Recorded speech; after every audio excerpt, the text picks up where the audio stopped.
The Galactic Empire, an interstellar dominion spanning thousands of systems, was the undisputed ruler of the Milky Way.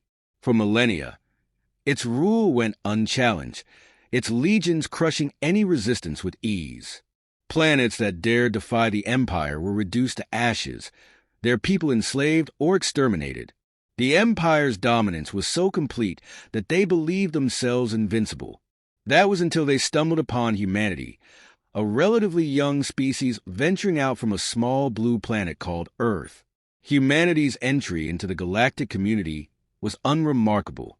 Their first faster-than-light ships, while functional, were primitive compared to the Empire's sleek starcruisers. Their weapons, designed for terrestrial wars, seemed laughable in the face of the Empire's plasma cannons and antimatter bombs. When a galactic scout vessel accidentally encountered Earth, the Empire barely registered it as a threat. High Chancellor Zorth, a towering reptilian figure whose presence demanded submission, saw the humans as little more than a curiosity. "They're insects," he scoffed, his forked tongue flicking the air as he studied the initial reports. "Barely out of their cradle, and they dare speak of peace and diplomacy? Typical cowardice from a species too weak to fight." Despite the Chancellor's dismissive tone, protocol required the Galactic Council to invite humanity's representatives to an interstellar summit. It was a formality, of course, a chance for the Empire to flaunt its superiority and demand Earth's unconditional surrender. The summit of intimidation. The Galactic Council convened on Zenthos Prime, the shimmering capital of the Empire. The Council Chamber, an enormous amphitheater carved from crystalline rock, was designed to overwhelm visitors with its grandeur. Massive banners bearing the Empire's emblem hung from the ceiling, and the air buzzed with the hum of advanced technology. Earth's delegation arrived aboard a borrowed shuttle, their expressions a mixture of awe and unease. The group was a patchwork of representatives from various nations, united by the grim realization that their survival depended on this summit. Among them was retired General William Carter, a man whose calm demeanor masked a lifetime of battlefield experience. As the humans entered the chamber, thousands of alien eyes turned toward them. The council was a menagerie of species, feathered avials, crystalline luminites, and the hulking, reptilian Dravokans who formed the backbone of the Empire's military. High Chancellor Zorth, seated on an elevated throne, observed the humans with thinly veiled contempt. His voice, amplified by the chamber's acoustics, boomed as he addressed the newcomers. "Humans of Earth," Zorth began, his tone dripping with condescension, "you stand before the mightiest civilization in the galaxy. Your presence here is a testament to the Empire's mercy. Know that this mercy is not infinite." The human delegation exchanged uneasy glances, but Carter stepped forward, his gaze unwavering. "We seek peace," he said simply. Zorth's laughter echoed through the chamber, a harsh, grating sound. "Peace? How quaint. You misunderstand, human. This is not a negotiation. The Empire does not ask for peace. It demands obedience. You will submit, or you will be destroyed." The other council members joined in Zorth's laughter, their voices creating a cacophony of scorn. To them, humanity's position was laughable, like ants negotiating with a boot. Carter clenched his fists, his jaw tightening. He wanted to retort, to remind these beings that humanity had faced impossible odds before, but he knew it was futile. Instead, he took a deep breath and spoke with calm resolve. "You call us cowards because we value diplomacy over war," Carter said, his voice steady but firm. "But do not mistake restraint for weakness. Humanity has faced extinction before, and we have always endured. If you insist on conflict, we will show you what it means to provoke a cornered species." The chamber fell silent for a moment, but then Zorth sneered. "Brave words, but words are meaningless without strength. You have one Earth year to prove yourselves human. Show us your strength. If you fail, we will reduce your planet to dust." A daring declaration. The ultimatum hung in the air as the humans departed. On the journey back to Earth, the delegation was silent, their expressions grim. Most of them, believed the situation was hopeless. Humanity's technology and military might were insignificant compared to the Empire's. But Carter's mind was racing. He replayed Zoratha's words in his head, focusing not on the threat but on the challenge. The Chancellor had given them 1 year, not out of fairness, but out of arrogance. It was a mistake Carter intended to exploit. As soon as the delegation landed, Carter called an emergency meeting with the United Nations Security Council. World leaders, scientists, and military commanders gathered in a secure underground facility, their faces reflecting the weight of impending doom. "We're outmatched," said a British admiral, his voice heavy with resignation. "Their fleet could obliterate us in hours. Even if we poured every resource into our defenses, it wouldn't be enough." Carter nodded. "You're right. We can't win a conventional war. But that doesn't mean we're powerless." The room fell silent as Carter leaned forward, his eyes burning with determination. "The Empire thinks we're cowards because we talk before we fight. They don't understand what we're capable of when pushed to the brink. They've never faced an enemy like us." "What are you proposing?" asked the Russian general. Carter took a deep breath. "We don't need to defeat their entire military. We just need to break their will. We need to become their worst nightmare." He explained his plan, a radical, unconventional strategy that would rely not on armies or fleets, but on fear. Humanity would fight in the shadows, striking at the heart of the Empire's power. They would unleash their most dangerous operatives, individuals trained in psychological warfare and asymmetric combat. "These soldiers don't fight battles," Carter said. "They end wars before they start. They're ghosts, legends whispered about in the dark. And now, they'll become the galaxy's worst fear." The room erupted in debate. Some called the plan insane, others immoral. But as the arguments raged on, a grim consensus began to form. It was risky, unprecedented, and morally questionable, but it was their best shot. And so, humanity prepared to unleash its boogeymen. In the year following the Galactic Empire's ultimatum, Earth underwent a transformation. Resources were mobilized, industries repurposed, and alliances strengthened. But it was not armies or fleets that humanity prepared to unleash. It was a team of shadows, myths given form, known only by their terrifying moniker, the boogeymen. The boogeymen were drawn from the ranks of humanity's most dangerous and resourceful warriors. These operatives had long existed in the dark, carrying out missions that governments denied and history books omitted. They were legends whispered about in hushed tones by soldiers who feared the night. General William Carter, the mastermind behind the plan, understood that conventional warfare was futile. "We need soldiers who can do the impossible," he said during one of the many clandestine meetings. "People who can infiltrate, sabotage, and terrify. The Empire thinks we're cowards. Let's show them the monsters they've awakened." Assembling the team. The recruitment process was ruthless. Only the best of the best were chosen, individuals with the skills, discipline, and mental fortitude to carry out the mission. Each recruit underwent a grueling selection process, designed to push them beyond their physical and psychological limits. At the heart of the team was Captain Marcus "Ghost" Reed, a former Navy SEAL with a reputation that sent chills down even the bravest spines. Reed was a master of stealth and psychological manipulation, able to dismantle enemy forces without ever being seen. His mere presence on the battlefield was enough to demoralize the enemy. Reed handpicked his team, ensuring that each member was an expert in their field. Sophia Spectre Voss, a sniper with unerring precision, capable of eliminating targets from miles away. Her calm demeanor under pressure made her a critical asset. Darius Reaper Cole, a demolitions expert whose understanding of explosives bordered on artistry. He had a knack for turning the enemy's own infrastructure against them. Elena Nightshade Morales, a hacker and cyber warfare specialist who could infiltrate even the most secure systems. Her work rendered entire fleets blind and defenseless. Victor Phantom Kane, a hand-to-hand combat specialist with unmatched agility and strength, trained in multiple martial arts and alien combat styles. These operatives, along with a few others, became humanity's last, desperate hope. Training for the unknown. The boogeymen's training took place in secret facilities scattered across Earth.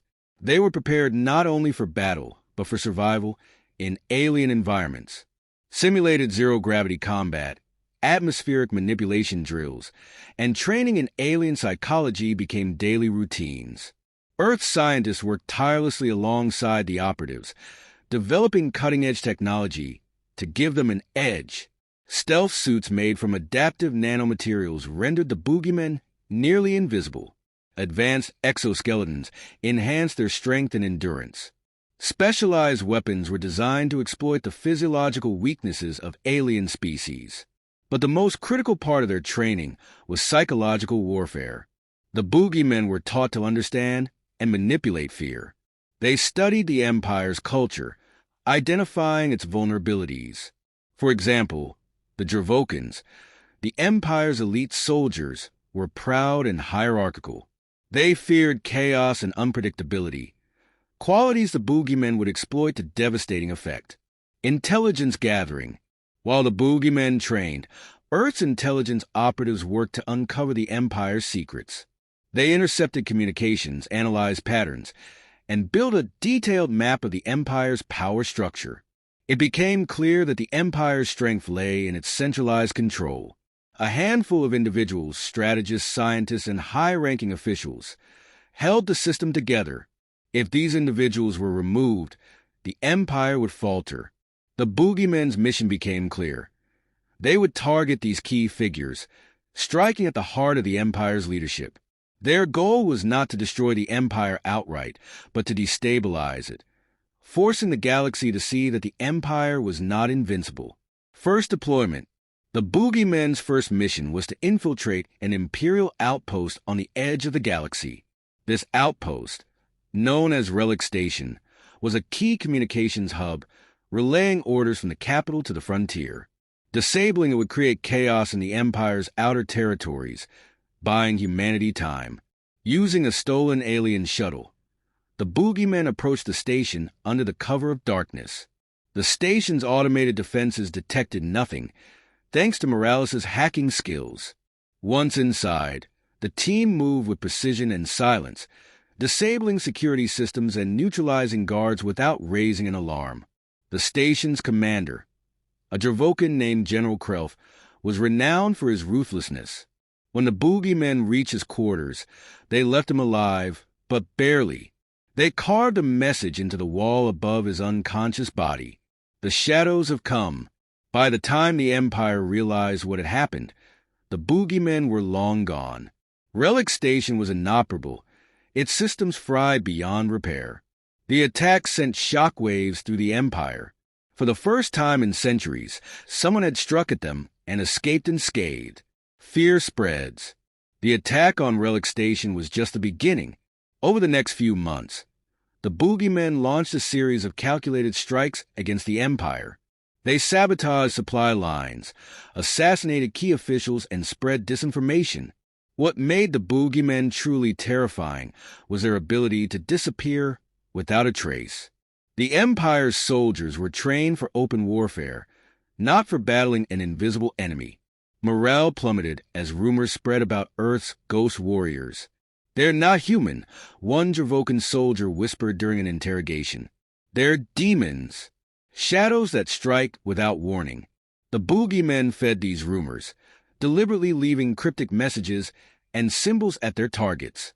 They wanted the Empire to fear them, to see them not as soldiers, but as supernatural forces of vengeance. The Empire's response. High Chancellor Zorth was furious. He dismissed the initial attacks as flukes, but as the weeks turned into months, he could no longer ignore the threat. The boogeymen's actions were destabilizing entire sectors, forcing the Empire to divert resources to contain the chaos. Zorth ordered his generals to capture or kill the boogeymen at any cost. Bounties were placed on their heads, and entire battalions were deployed to hunt them down. But the boogeymen were always one step ahead, using their intimate knowledge of the Empire's weaknesses to evade capture. In desperation, the Empire began to lash out, punishing planets suspected of harboring the boogeymen. These actions only fueled resistance, as more and more worlds began to see the Empire as fallible. The boogeymen's growing legend. By the end of the first phase of their campaign, the boogeymen had achieved what no one thought possible. They had made the Galactic Empire afraid. Stories of their exploits spread like wildfire, exaggerated and distorted until they became legends. Some said they could walk through walls. Others claimed they were invisible, even to the most advanced sensors. The truth didn't matter. What mattered was the fear. Back on Earth, General Carter monitored the situation with a mixture of pride and apprehension. The boogeymen were exceeding his expectations, but he knew the mission was far from over.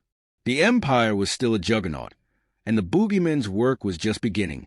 As the galaxy descended into chaos, one thing became clear.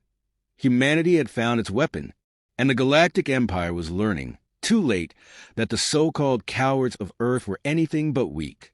The shadows had come, and they were here to stay. The Galactic Empire, once a symbol of unshakable dominance, was reeling. The boogeymen's campaign of terror had spread like a virus, infecting the hearts and minds of soldiers, commanders, and even the High Chancellor himself.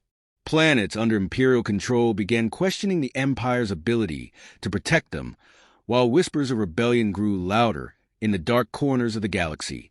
The Empire's iron grip was slipping, and humanity's shadows were tightening their noose. A divided empire. As the boogeymen strikes continued, the once cohesive Galactic Empire began to fracture. The Empire's military, known for its discipline, was falling apart under the weight of fear and paranoia. The soldiers were trained to fight visible enemies, not phantoms who struck without warning. Entire garrisons refused to patrol the outer systems, where the boogeymen were most active. Commanders began fortifying their positions instead of pursuing the enemy, fearing that every shadow concealed an assassin. The Dravokan warriors, the pride of the Empire, were now hesitant to charge into battle, wary of the unseen. "What's the use of fighting an enemy you can't even see?" muttered one soldier, his voice trembling. High Chancellor Zortha's inner circle was also in disarray. Ministers and generals bickered over how to respond to the growing crisis. Some argued for overwhelming force, suggesting the total destruction of any planet suspected of aiding the boogeymen. Others advocated retreat, hoping to regroup and regain control. Zorth, once a symbol of strength, now spent his nights pacing his chambers, haunted by the thought that the boogeymen might come for him next. He had begun to doubt his own propaganda, wondering if the humans truly were supernatural beings sent to punish the Empire for its arrogance. The infiltration of Tarsus Prime. Tarsus Prime, the beating heart of the Galactic Empire, was a fortress world. Its orbital defenses were unmatched, its skies patrolled by fleets of starships, and its surface bristling with military installations. The Empire believed it to be impenetrable. The boogeymen set out to prove otherwise. Their mission was clear: infiltrate Tarsus Prime and eliminate High Chancellor Zorth. This was no longer just a tactical objective. It was symbolic. The death of Zorth would shatter the Empire's remaining unity and send a message to the galaxy. The age of the Empire was over. Captain Marcus Ghost Reed gathered his team in the dimly lit briefing room aboard their cloaked shuttle. His voice was calm, but his eyes burned with determination. "This is it," he said, scanning the faces of his operatives. "We've crippled their fleets, their supply lines, and their morale. Now, we're going for the head of the snake. Zorth thinks he's untouchable. Let's show him otherwise." The plan was meticulous. Elena Nightshade Morales hacked into the Empire security network, creating false sensor readings to disguise their approach. Sophia Spectre, Voss provided overwatch, using her sniper skills to eliminate guards from miles away. Darius Reaper coal-planted charges at key points, ensuring a clear path for the team. The infiltration began under the cover of night. The boogeymen slipped through the orbital defenses undetected, landing on the outskirts of the capital city. They moved like shadows, avoiding patrols and security cameras with practiced ease. As they approached the Imperial Palace, the team encountered heavy resistance. Dravokan guards, armed to the teeth, blocked their path. Victor Phantom, Kane led the charge, his enhanced agility and combat skills turning the tide in their favor. The guards fell one by one, their roars of defiance silenced by the precision of the boogeymen's strikes. The fall of Zorth. The team breached the palace walls, navigating its labyrinthine corridors with the help of Morales' hack schematics.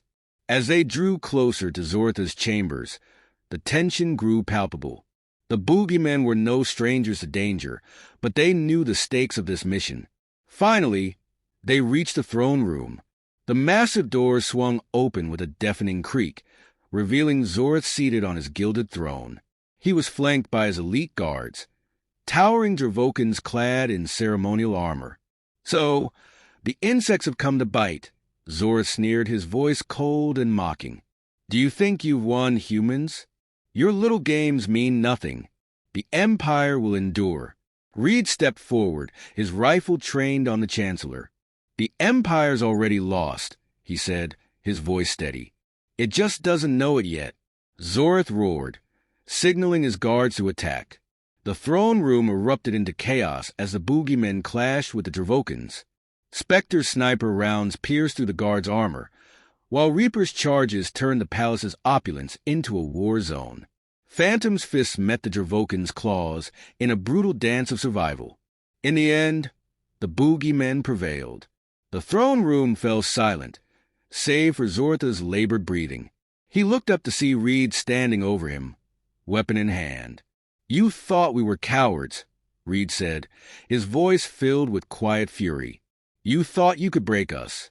But you underestimated what humans can do when pushed to the edge." With a single shot, Reed ended Zortha's reign. Humanity's victory. The death of High Chancellor Zorth was the final blow to the Galactic Empire. Without their leader, the Empire's remaining forces descended into chaos. Rebellions erupted across the galaxy, fueled by the boogeymen's success. Planets that had long suffered under Imperial rule rose up, inspired by the defiance of Earth. The boogeymen returned to Earth as heroes, though their identities remained classified. Their mission had been one of shadows, and they preferred to keep it that way. For them, the satisfaction lay not in recognition, but in knowing they had done the impossible. General William Carter addressed the United Nations in a speech broadcast to the entire planet. "We were called cowards. We were dismissed as weak. But humanity has proven that our strength lies not in our weapons or our technology, but in our resilience. We faced an enemy that believed itself invincible, and we brought it to its knees. Let this be a lesson to all who doubt us. Humanity endures." The legacy of the boogeymen, the fall of the Galactic Empire, marked the beginning of a new era. Humanity, once seen as insignificant, became a symbol of hope for oppressed civilizations across the galaxy. The boogeymen's legend spread far and wide, their exploits becoming the stuff of myths and cautionary tales. The galaxy learned a valuable lesson that day. Humanity may not be the strongest or the most advanced species, but when cornered, they can become something far more dangerous. And as the stars continued to shine over Earth, a single phrase echoed across the cosmos: "Fear the shadows, for they belong to humanity."